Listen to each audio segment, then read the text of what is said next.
네, 안녕하십니까. 정인태의 인생 이야기 시간입니다. 오늘은 제가 교육 공무원직을 내려놓고 유아교육을 선택한 이유, 유아교육을 전공한 이유에 대해서 말씀을 좀 드리겠습니다. 어, 제가 처음에는 이 법학과를 준비를 했어요. 법에 관심이 많아가지고 법학과를 준비를 하다가, 어, 교육이 굉장히 중요하다 이런 생각을 했습니다. 교육이 굉장히 중요하기 때문에 어릴 때 교육을 잘 시켜야 된다 이런 생각을 해서 교육대학교에 최종적으로 들어갔습니다. 그래서 이제 초등학교 교사가 돼서 어린이들을 잘 가르치면 그 학생들 중에서 이 사회에 꼭 필요한 사람들이 어, 육성이 될 것이고 그럼으로써 가치가 있겠다 이런 생각을 했습니다. 그런데 제가 그 군대를 갔는데요. 군대에서 그 소위 말하는 백골단이라는 곳, 예? 그러니까 의무 경찰들인데 이 경찰들을 뭐 데모 진압이라든지 폭력배 뭐 진압이라든지 뭐 각종 이상한 일들을 많이 시키는 그런 곳에 갔습니다.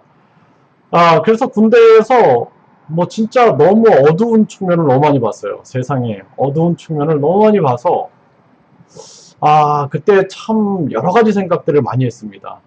그러다가 우연히 제가 그 아르바이트를 하다가 유아들한테 태권도를 가르치다가 유아 체육을 이제 접하게 된 거죠. 그때 유아 교육에 관심을 이제 갖기 시작을 했습니다. 그러면서 무슨 글을 봤냐면 6세 이전의 아이들의 인격, 성격, 지능, 도덕적인 자세, 학습 태도 등이 거의 다 결정된다. 이 말을 보는데 저한테는 이게 굉장한 사명처럼 들렸습니다. 6살 이전의 아이들의 인격, 성격, 지능, 도덕적인 자세, 학습 태도 등이 거의 다 결정된다. 이거를 읽고 나서 내가 유아교육을 해야겠다는 생각을 한 겁니다. 그래서 이제 교육대학을 졸업하고 나서 임용고사를 봐서 이제 교육공무원이 됐죠. 교육공무원이 됐는데 계속해서 제 마음속에 그 유아교육 현장이 떠나지 않았습니다. 그래서 이제 결심을 했죠. 결심을 해서 공무원직을 사표를 내고 그리고 이제 제가 유아교육을 공부하게 됩니다. 아, 그래서 이제 그때 유아교육을 전공을 이제 석사과정 또 박사과정에 유아교육 전공에 들어갔는데 남자들이 없더라고요. 남자들이. 네, 그래서 제가 어 이제 그 강남대학교에 유아교육과가 있어요. 예, 이 대학에서 이제 그 유아교육을 강의한 적이 있습니다. 거기 보니까 남학생이 한 명이 있더라고요. 그래서 옛날 생각을 했어요. 제가 유아교육 전공할 때 남자들이 없는 거예요. 남자들이. 그러니까 우리나라 사람들은 유아교육은 여자의 몫이다 이렇게 생각을 많이 했던 것 같습니다.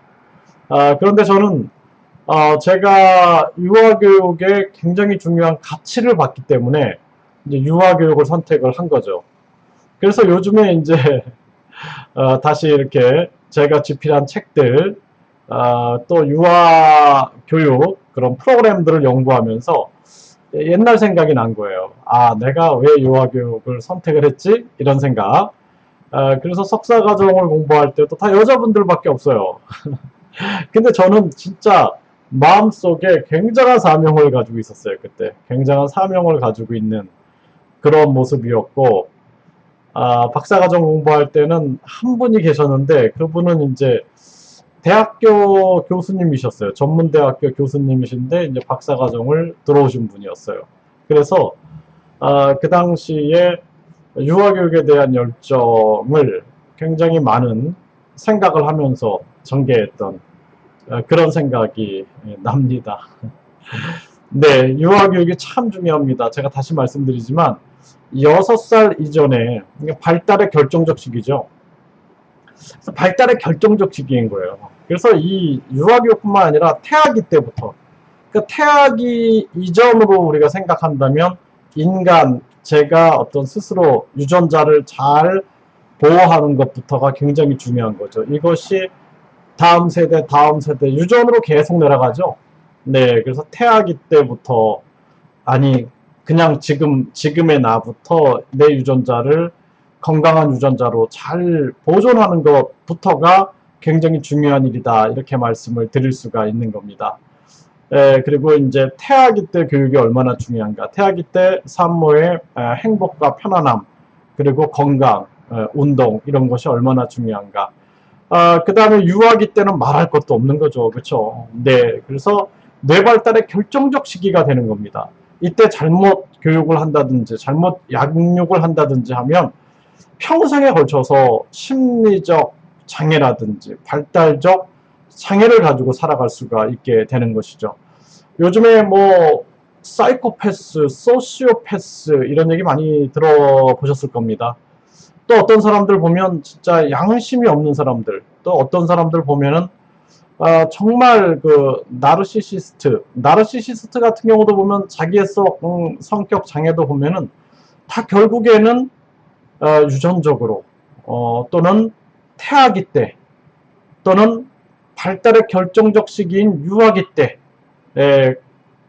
발달에 부정적 영향을 받았다든지 심리에 부정적 영향을 받았을 때 발생될 수 있는 가능성이 굉장히 높은 거죠.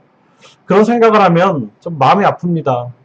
그것 때문에 결국에 많은 사람들이 상처받고 이런 생각을 해보면 참 마음이 아픈데, 결국에는 우리 사회적 이런 문제가 아닌가, 이런 생각도 해보게 되고요. 요즘에 저출산 고령화 문제가 굉장히 심각한데, 저출산 고령화 때 이 유아교육, 남성들이 좀 관심을 많이 갖는 게 중요할 것 같아요. 뭐 저도 잘 못했던 것 같습니다.